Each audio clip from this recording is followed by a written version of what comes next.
대통령 국정수행 평가 어떻게 되는지, 지지율 추이가 어떻게 되는지 저희가 좀 살펴보기 위해서 오늘은 이분을 모셨습니다. 메타보이스의 김봉신 부대표 나오셨습니다. 어서 오십시오. 안녕하십니까, 김봉신입니다. 예, 잘 지내고 계시죠? 예. 네, 저희가 추석 전주, 그러니까 9월 2주차 때 김봉신 부대표 모셨을 때 대통령이 취임 후 최저치 20% 지지율을 찍고, 그리고 추석 연휴를 보내고, 그리고 그 다음 주인 이번 주 금요일에 부대표님을 모셨습니다. 그런데 지금 오전 9시 38분 지나고 있기 때문에 10시 여론조사가 나오기 전까지는 살짝 시간이 있어서 여론조사 전문가시니까 제가 좀 이것 좀 우선 여쭤보려고 해요. 예. 최근엔 이제 뉴스토마토 보도를 통해서 일파만파 커지고 있는 파문이 바로 이제 명태균 게이트라는 것인데요. 그 안에서 오늘 뉴스토마토가 P&R 리서치라는 회사의 대표 인터뷰를 했습니다. 그 내용을 좀 살펴보면 좀 기가 막힌 내용들이 많이 있는데요. 여론 조작은 아니지만 이게 하우스 이펙트가 극렬했다는 걸 볼 때 누군가 작업한 것은 아닌가라는 의심이 든다라는 내용이 나왔습니다. 이 서명원 대표 단독 인터뷰가 나왔는데 P&R 리서치 어떤 회사인지 알고 계시죠? P&R 그렇죠, 이제 피플인데 서명원 대표 도 저는 이제 많이 봐왔습니다. 네, 피플 네트워크 리서치, 예, P&R 리서치인데 이 회사는 본인들은 그게 굉장히 좀 주로 지방지들하고 같이 일을 하기 때문에 뭐 이렇게 센 회사가 아니다. 그래서 하우스 이펙트가 있을 만큼 뭐 그런 회사가 아니다라고 본인은 인터뷰에서 주장을 좀 하고 있는데 업계에서는 좀 어떤 회사로 평가가 나 있습니까? 그 P&R의 이제 서명원 대표 이분이 여론조사를 전문으로 했다기보다 이 인터뷰 내용에서도 보면은 그 P&R의 회선을 쓰고 있는 업체가 이제 되게 많다. 3, 40개 된다 이렇게 나오는데 네. 맞습니다. 그러니까 회선을 공급하는 업체였죠. 회선을 공급한다라는 게 어떤 의미인가요? 그러니까 가령 전화 여론조사를 하는 업체들은 전화 부스가 이제 네. 가령 50개가 있다. 그럼 예. 50개의 회선을 다 물려야 되잖아요. 네, 전화 회선을. 네, 전화 회선을 다 물려야 되는데 예. 그게 이제 과거처럼 그 PSTN이라고 그 예. 국선 우리 쓰는 거 그게 예. 아니고 예. 인터넷 전화로 물려도 그게 이제 하나의 회선입니다. 그런데 그렇게 회선을 가지고 있다가 갑자기 어느 날 갑자기 내가 500개를 신설하고 싶다 이렇게 되면 그게 이렇게 쉽지가 않아요. 않아요. 예. 네, 조사할 때. 예, 그게 어느 날 갑자기 이제 하루 아침에 되는 거는 아닌데 이 P&R은 그런 업체들에게 네. 회선을 가지고 있다가 이렇게 분배해서 빌려주는 거죠. 그러니까 이를테면 근데 무슨 리서치 회사에서 내가 이번에 무슨 조사를 해야 되는데 회선이 필요해라고 할 때 P&R이 갖고 있는 회선을 받아서 임대를 받아서 동시에 조사를 돌려보는 거네요. 그렇죠. 이런 회사들이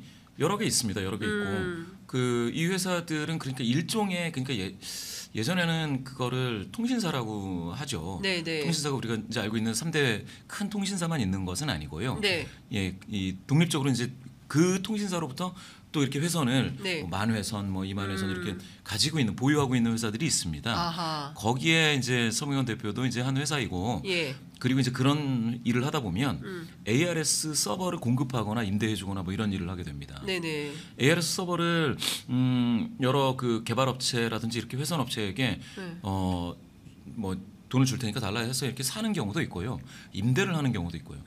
그래서 서명원 대표는 그쪽으로 더 유명했죠, P&R은. 네, 그러면 이분이 어떤 그 문항 설계를 하거나 뭐 조사 개요를 가지고 분석을 하거나 이런 어떤 그 우리 김봉신 부대표처럼 조사 전문가라기보다는 어떤 회선을 보유한 업체의 사장님 요렇게 보는 게 맞다. 그러니까 저도 놀랐어요. 이번에 이렇게 많이 하시는지 몰랐는데. 그러니까 원래는 방금 말씀하신 것처럼 그런 하드웨어를 이렇게 임대해주거나 아니면 공급하거나 그런 업체였죠.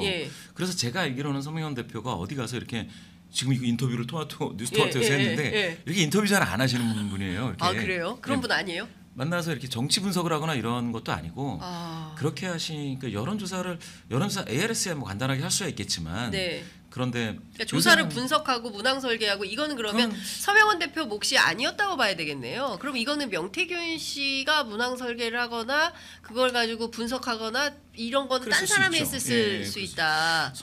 그런데 이제 뭐가 있냐면 그렇게 여론조사를 하려면 알아야 되는 게 있습니다. 뭘 잘못하면 여심이가 당신들 잘못했다라고 지적을 하면 과태료가 나오든지 네네. 아니면 여심이 입장에서 이거를 검찰에 넘길 수가 있습니다. 검찰에 넘겨버리면 이게 선거법 위반으로 들어가니까 뭘 하면 안 된다라는 건 알고 하는 거는 맞을 거예요. 그러니까 이제 연령별로 투표율 가중치 같은 거 부여했냐라고 기자가 물어보니까 전혀 안 합니다. 그건 불법입니다. 이제 이런 얘기를 하는데 불법은 아니고요. 공표할 때 하면 불법이고 공표를 하지 않는 정당에 공급하거나 정당에서는 아주 여러 가지로 가중치를 줄 수가 있습니다. 그거는 뭐 상관없어요. 괜찮았어요. 그러니까 공표하는 거는 불법인데 공표하지 않는 여론조사에서 어떤 특정 계층, 뭐 지역이나 성별이나 연령이나 뭐 직업군별이나 이런 걸로 가중치를 두는 것은 불법은 아니다. 아, 근데 이분은 그렇죠. 그거를 전혀 안 합니다. 불법입니다. 그러니까 이렇게 얘기를 하고 있고 안 하겠다고 하는 거죠. 또 하나 여쭤보고 싶은 것은 본인이 이제 이런 거예요.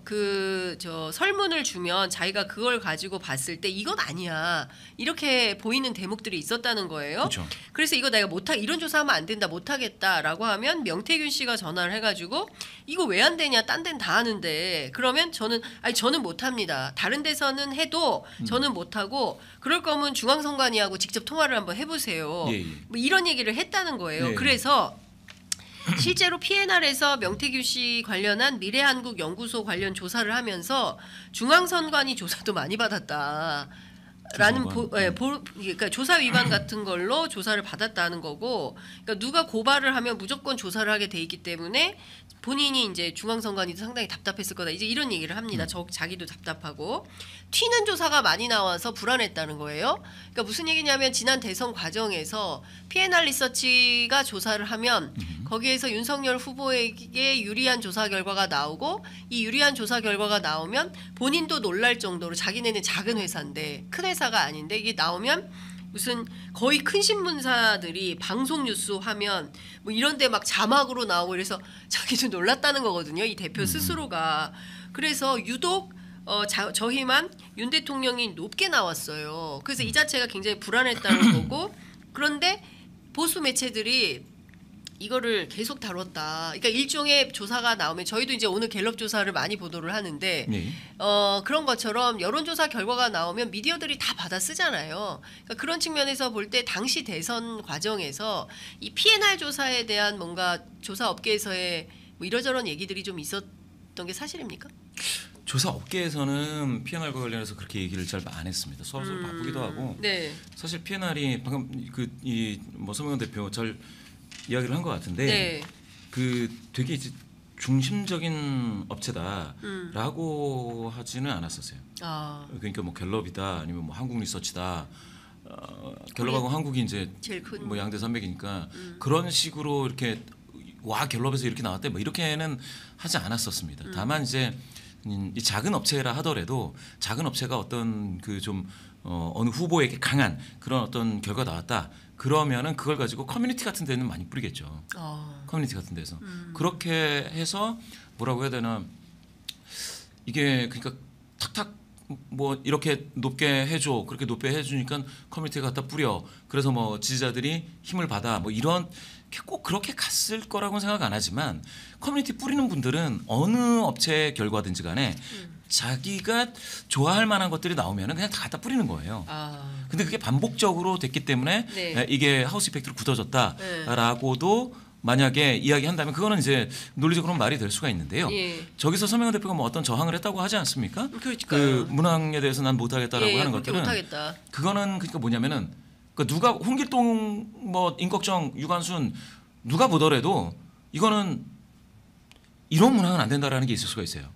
가령 정보를 비대칭적으로 한쪽으로만 확 준다던가 아니면은 어느 쓰면은 좀 곤란한 단어 같은 걸 준다든가.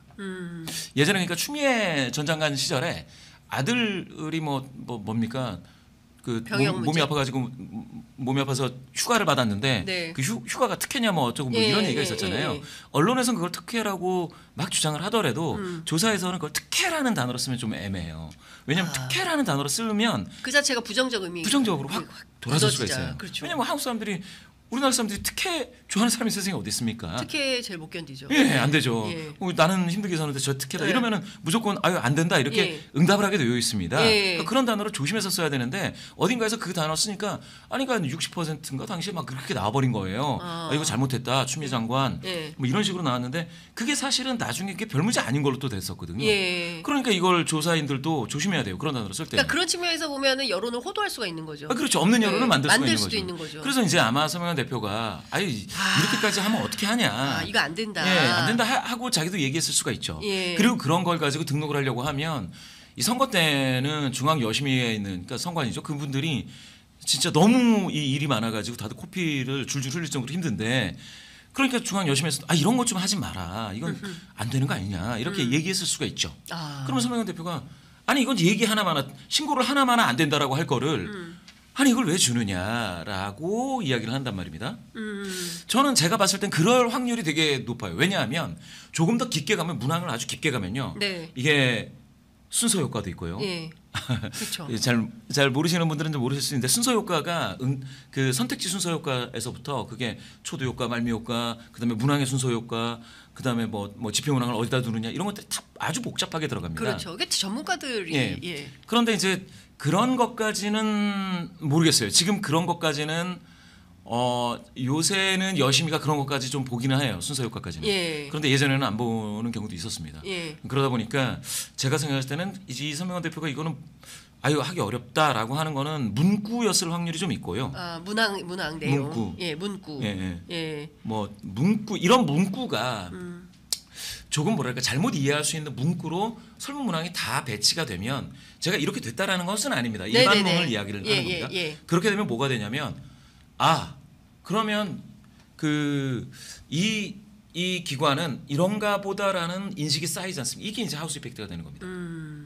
가령 이제 여론조사 꽃도 보면은 문항들이 문구 자체도 좀 세기는 한데 이게 약간 일방적으로 그러니까 민주당과 관련된 문항은 없고 네. 그러니까 여당이나 대통령과 관련된 문항만 나온다. 이러면 이쪽과 관련된 것만 계속 묻잖아요. 그러면 이게 하우스 이펙트가 굳어져요.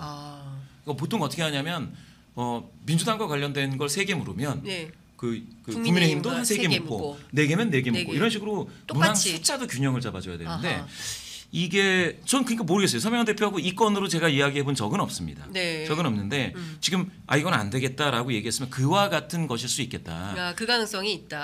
그 있고 나머지는 열심히 해서 100% 규제를 하는 것들이 되게 많죠. 되게 많죠. 이제 웨이팅을 주는 방식이라든지 이 가중치 웨이팅 가중치 부여를 하기 위한 그 할당표를 만든다든지 이런 것들은 열심히가 체크를 합니다. 체크를 하기 때문에 그런 것들은 그냥 명명백백해요. 실수했다 그러면 니네는 실수했다. 이거 잘못됐다. 공표하지 마라. 라고 하고 막 의도적으로 했으면 이거는 과태료가 나가고 과태료를 몇 번 맞았는데도 문제가 된다. 그러면 검찰 고발이 들어가고. 검찰 고발. 그렇게 되기 때문에 회사 문 닫을 수도 있는 거 아닙니까? 그렇게 되면. 그렇죠. 그러니까 서명환 대표가 의도적으로 이걸 했을 가능성은 되게 낮다. 왜? 근데 서명환 대표가 이거 조사하고 돈도 못 받았다는 거예요. 예? 그러면 뭐 피해를 받은 거죠. 그렇죠. 이분도. 그래서 돈 받으러 갔는데 이미 좀 그런 사람들이 있더라. 그러니까 이 명태균 씨와 관련된 문제들이 이게 진짜 제가 보기엔 파장이 굉장히 커질 것 같습니다. 그러니까 그 김웅 의원의 예측대로 정치권 내부에 상당히 큰 파장이 있을 것 같고 저희가 이 문제는 저희도 계속 추적 취재를 하면서 관련 내용을 여러분들께 보도해 드리도록 하겠습니다. 윤석열 대통령이 연일